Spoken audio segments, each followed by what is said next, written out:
Teatro por la Identidad en el aire. Nosotros estamos.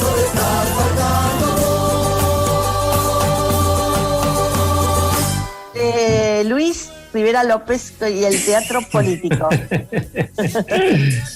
La capacidad de improvisación es muy importante. Muy importante. En estos y bueno, de algo de eso. Después de vos. Y bueno, pero todo cambia, todo puede modificarse. Todo puede cambiar, sí. Bueno, sí, no, hablábamos de la capacidad de improvisación y justamente un poquito de eso se trataba la columna de teatro político que un poco tenía preparada, que tiene que ver con esa estratificación que se da a veces en el teatro cuando se da en la sociedad, ¿no? El teatro siempre refleja lo que pasa en la sociedad y en una sociedad, digamos, posterior a la Edad Media, donde todo estaba muy estratificado y estaba la nobleza, el rey absolutamente poderoso y por otro lado el pueblo, servidores, etcétera, etcétera. Lo mismo pasaba con el teatro y la capacidad de improvisación era lo que hacía que los actores que tomaban el camino, digamos, más bajo, el camino del pueblo, no lo hacían porque querían, ¿no? Sino porque allí habían sido criados y esa era su forma de vida. Hacían de la improvisación, hoy le decimos impro, ¿no? La capacidad de improvisar, de inventar absolutamente las situaciones teatrales que jugaban, los personajes que retrataban, todo eso, esa era su posibilidad de vivir de la profesión.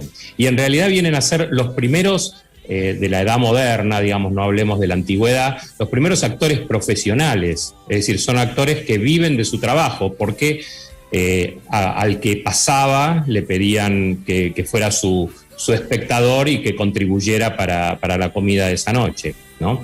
Y también a veces se colaban en las casas de algunos ya burgueses, comerciantes que empezaban a juntar un poco de dinero para crear una sociedad que después sería la sociedad burguesa cuando se produce la revolución francesa, pero y ellos sí pagaban un poquito más de dinero para divertirse en las cenas o en sus fiestas, y allí estaban los actores improvisadores que en Italia se llamaron de la comedia del arte. Tanto es así que esos personajes pasaron absolutamente a la historia, aparecieron después autores que tomaron esas obras, como Goldoni, con el famoso Arlequino, servidor de los patrones, pero bueno, sí, los personajes... te iba a decir que también tenían una línea, si se quiere, argumental cada uno, ¿no? El pantalón, totalmente. La esmeraldina, totalmente, el eran claro. los protagonistas, como por supuesto eran los criados, ¿no? Que eran los, claro. Y los que estaban completamente presentados en forma grotesca eran los patrones, los ricos, los militares. Hoy día diríamos que era una verdadera crítica de costumbres, ¿no? Tremenda, sí. Tremenda. Y eran los que usaban máscara, además. Además, usaban máscara, en alguna medida era una forma de identificar a los personajes, que siempre tenían la misma máscara, el mismo personaje, podían ser distintos actores, pero ya sabían que llevando esa máscara, era tal personaje, ¿no? Y los personajes eran personajes populares y muy, muy famosos. No eran famosos los actores que lo hacían, sino los personajes que hacían los actores.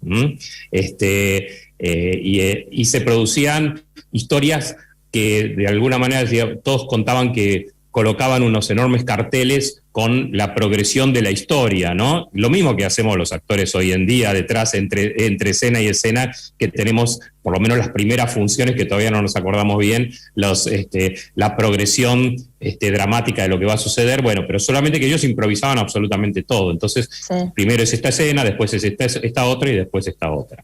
Los personajes, de todos modos, ya se sabía un poco cómo iban a reaccionar, porque eran personajes que tenían sus características muy, muy muy adentro, y los actores que hacían, en general hacían ese personaje. Cada actor hacía el personaje que era el que hacía bien, digamos, ¿no?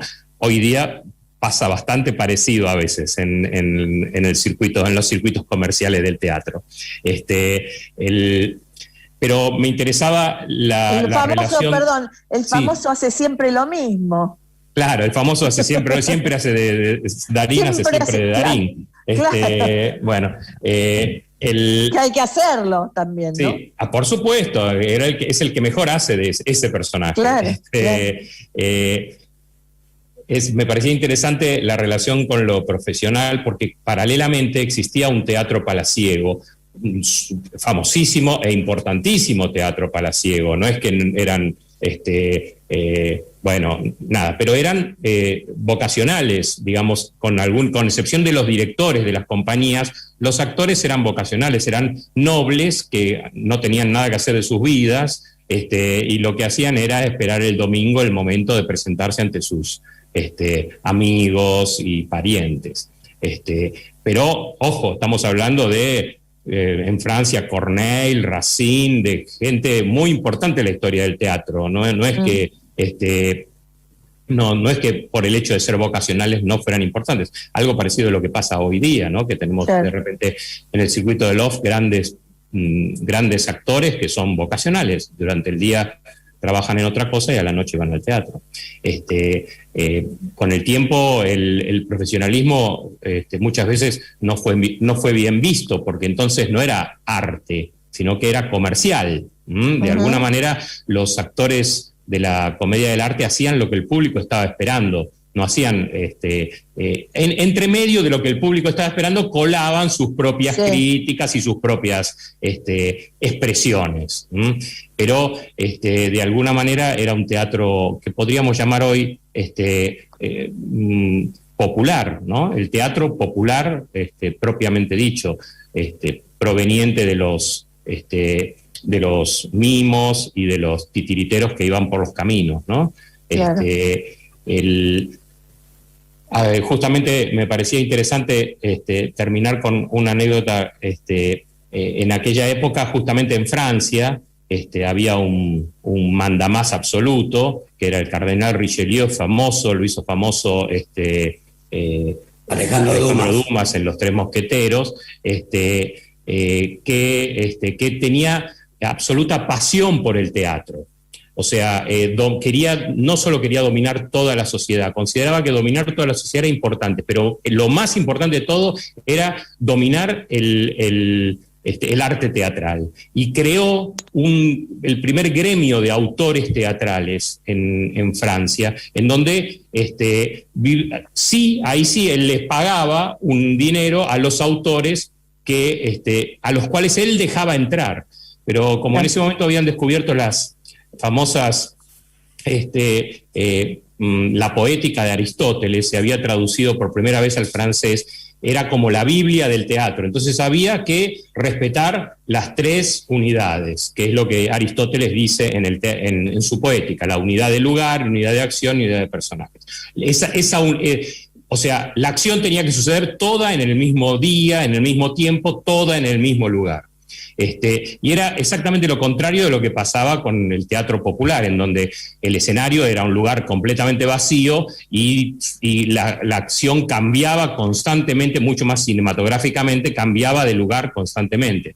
Es la famosa anécdota de Corneille, que fue un gran autor de esa época francés, que fue expulsado del gremio que mantenía Richelieu, y a partir de ese momento vivió pobre y apenas si pudo estrenar algunos de sus tragedias famosísimas, tragedias que todavía hoy se hacen, por supuesto, en todos los escenarios, porque en una de sus obras, que es Las Mocedades del Cid, rompió la regla de las tres unidades.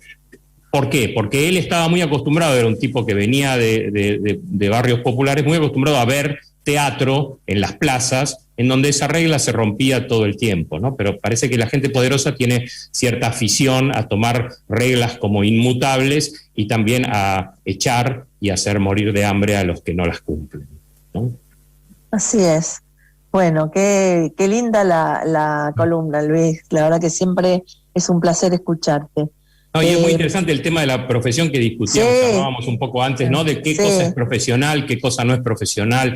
Gente que vive de lo que hace, pero vive de determinada manera, gente que lo hace con calidad, ocupás todo el tiempo de tu día en esto, vivís de esto, o sea, ¿de dónde sale la plata? También, claro, un tema que hablamos todos los días. Y el tema de nosotros elegimos vivir de otra cosa, o necesitamos vivir de otra cosa. Siempre es como que está esa discusión. Como decíamos, cuando fue los orígenes del teatro independiente acá, hablando de Leónidas Barletta para adelante, digamos, como que en esos comienzos como que había toda una ideología muy, yo diría muy no me sale contraria a lo profesional. Sí, eso ni hablar, pero muy dogmática, eso quería decir, muy dogmática, ¿no? Y los actores profesionales eran odiados, o sea, todos los que hacían sainetes, los que hacían películas, eran lo contrario de lo que había que hacer, ¿no? Porque lo que había que hacer era teatro. Lo que había que hacer era teatro y no ganar un mango, que era lo que decíamos. Y no el que ganaba plata era plata sucia. Sí, totalmente. Era plata que no estaba bueno. Como saludar al final de la función con Barletta, por ejemplo, que ¿no? Había que estar serio y no ser en absoluto frívolo, ¿no? Lo antifrívolo. Lo antifrívolo era eso para ellos, digamos. Lo antifrívolo era estar serio, no tener la posibilidad de saludar y recibir la devolución del público, que es la base de la actuación, porque uno no es que actúa para las paredes, ¿no? Y bueno, esos tiempos han cambiado un poco, por suerte. Sí, ¿no? por suerte han cambiado. Sí. Como también esto de necesitar trabajar de otra cosa. Lo que pasa que, bueno, también tenemos que entrar a discutir cómo es acá la profesión. Tal cual, bueno, es el tema de, digamos, hacer lo que te gusta. Es una cosa, ¿no? Hay gente que lo tiene muy dividido y otra cosa es de dónde sale la plata. Y hay gente que intenta juntar las dos cosas y entonces muy probablemente no haces totalmente lo que te gusta, porque tenés que hacer algún tipo de concesión el sistema es el que te paga, ¿no? Entonces, ¿Ustedes creen que es muy, muy argentino esto? Digo, pregunto. No, es re mundial. Pero igual he hablado también con artistas de otra área, de pintores franceses, que no se les ocurriría pintar un cuadro y no venderlo. Digo, hay algo también metido que es muy argento de esto de sacrificial del actor, ¿no? Como el sacrificio vos sos actor pero no ganas un mango. Y por algo las raíces son esto que cuentan ustedes con tanta claridad, ¿no? Un teatro independiente fundado en el sacrificio del actor. No fue fácil salirse de ese molde, chicos. Pero me da la sensación, no conozco tanto, pero he hablado con artistas europeos que han salido más rápidamente de ese molde. Sí, yo creo que además tienen como otro digamos, la política de Estado tiene mucho que ver con el tema de la cultura, ¿no? Ahí hay países donde el tema cultural está como muy defendido por los estados, ¿no? Hay más dinero también. Hay más dinero, bueno, pero ese dinero podría no emplearse en la cultura, por ejemplo. Y sin embargo sí se invierte en la cultura, en muchos países, no en todos, ¿no? Pero creo que esto que decís, Raquel, del sacrificio es bastante argento. Sí.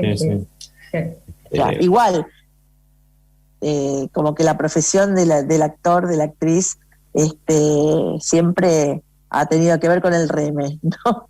Bueno, nos vamos a una tanda. Teatro por la identidad en el aire. Nosotros estamos.